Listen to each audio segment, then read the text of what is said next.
आज हम लोग आए हुए हैं मध्य प्रदेश में मुरैना ज़िला स्थित सिहोनिया कस्बे के ककनमठ मंदिर। और इसका निर्माण 11वीं सदी में कच्छप घात राजवंश के राजा कीर्तिराज द्वारा कराया गया। बड़ा ही अद्भुत मंदिर इसे कहा जा सकता है, क्योंकि ये जो इसके निर्माण में किसी भी प्रकार का सीमेंट, चूना या इस तरह का कुछ भी पदार्थ पत्थरों को आपस में जोड़ने के लिए नहीं लगाया गया। जो आप देख रहे हैं कोई ऊपर देखिए आप, ये देखिए पत्थर एक दूसरे से एकदम बैलेंस बना के लगे हुए हैं।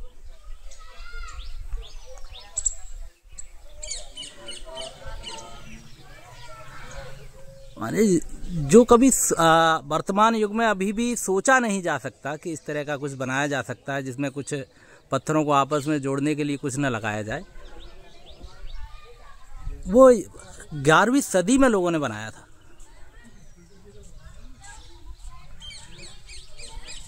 भगवान शिव को समर्पित यह मंदिर है। चलिए अंदर चलते हैं।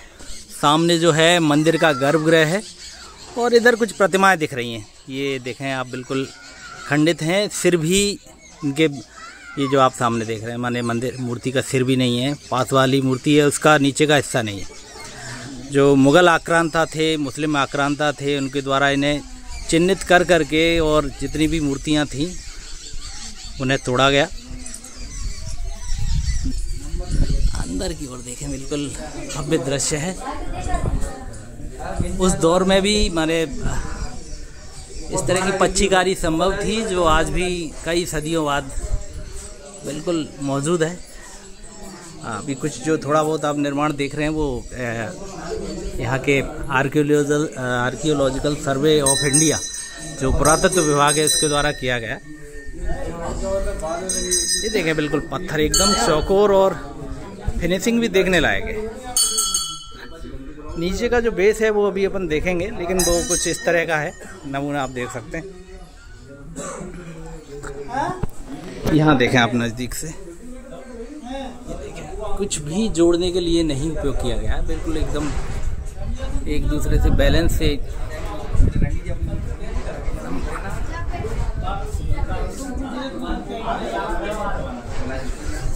बिल्कुल कल्पनातीत है कि ऐसा भी कुछ बनाया जा सकता है।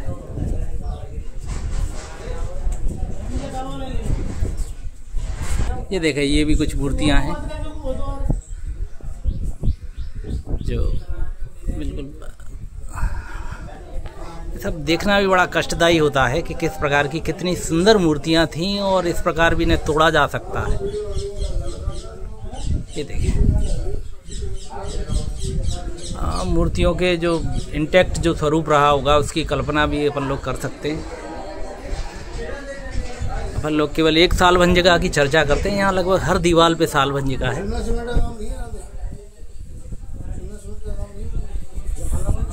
सब कुछ। अब अपन अंदर शिवालय की ओर चलते हैं।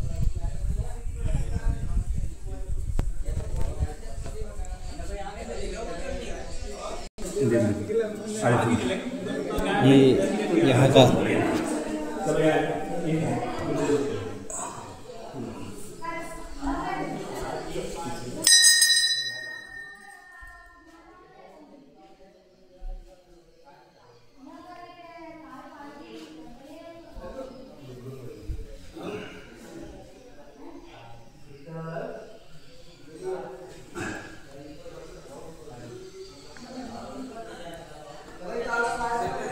यहाँ के बाद नीचे का जो फाउंडेशन है इसका, वो भी अपन देखेंगे। और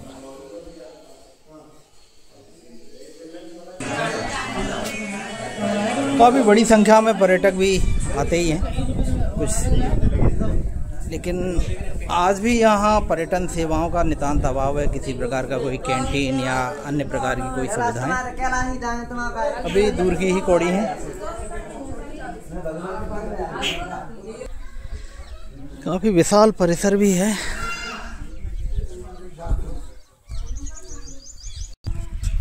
ये जो है मंदिर का निचला फाउंडेशन है और इसके बाद इसी तरह का एक फाउंडेशन और है।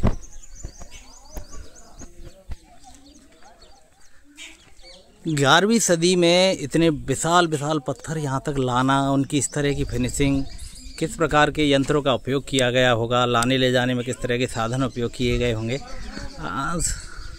सब कल्पना की परे है। ये देखें, ये त्रिशूल दिख रहा है और भगवान शंकर माता पार्वती की मूर्ति है, लेकिन खंडित है। आखिर किसी को क्या आपत्ति रही होगी इनसे? इन लोगों की मानसिकता की कल्पना भी करना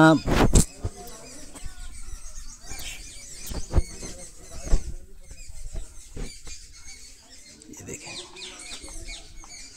सारा सब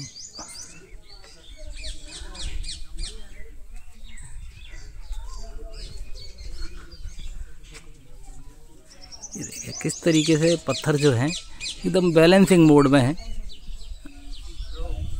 कहीं कुछ नहीं जोड़ने के लिए, कुछ नहीं दिखाई देता है, कहीं कोई चूना। ये देखें आप, वास्तव में अद्भुत है ये सब।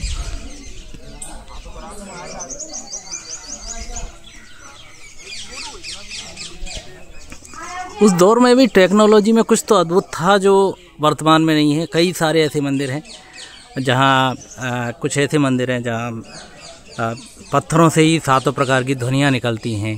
कुछ हवा में टिके हैं, नीचे से अपन कपड़ा निकाल सकते हैं। चाहे विजयनगर की सभ्यता रही हो या ऐसी कई सारी सभ्यताएं रहीं जहाँ विज्ञान जो है आज के दौर से भी अधिक उन्नत था।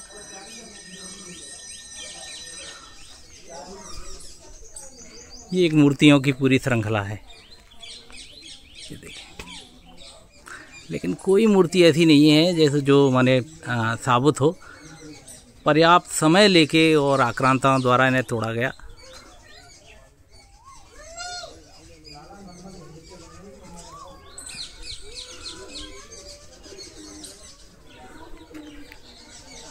ये देखें, क्या निर्ममता रही होगी।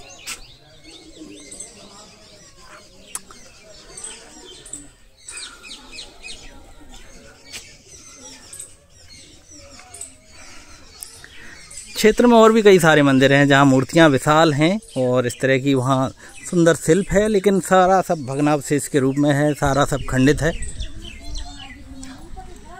ये देखिए,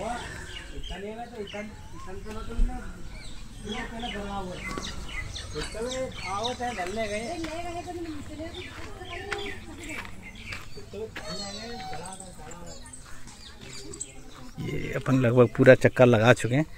विशाल चबूतरा है और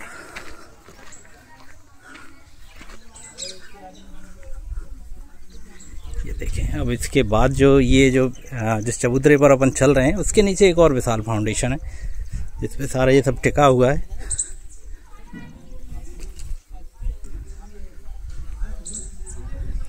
ये देखें,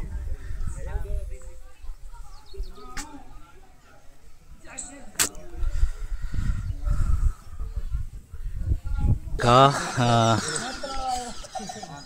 सामने से व्यू जो अक्सर अब हम लोग कैलेंडर आदि में देखते हैं।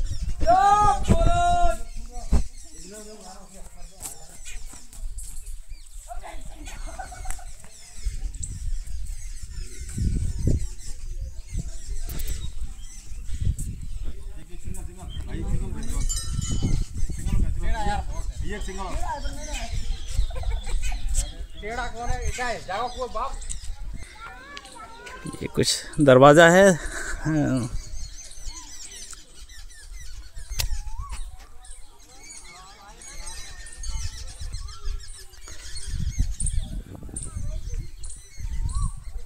ये अपन नीचे की ओर चलते हैं और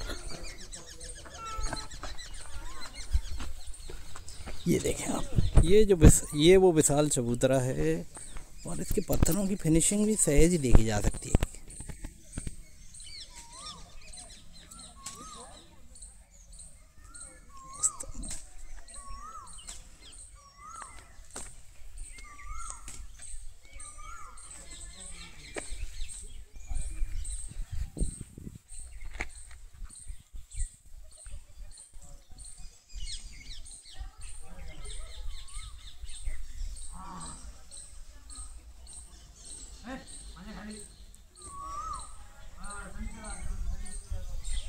कुछ देर केवल देखिए, कुछ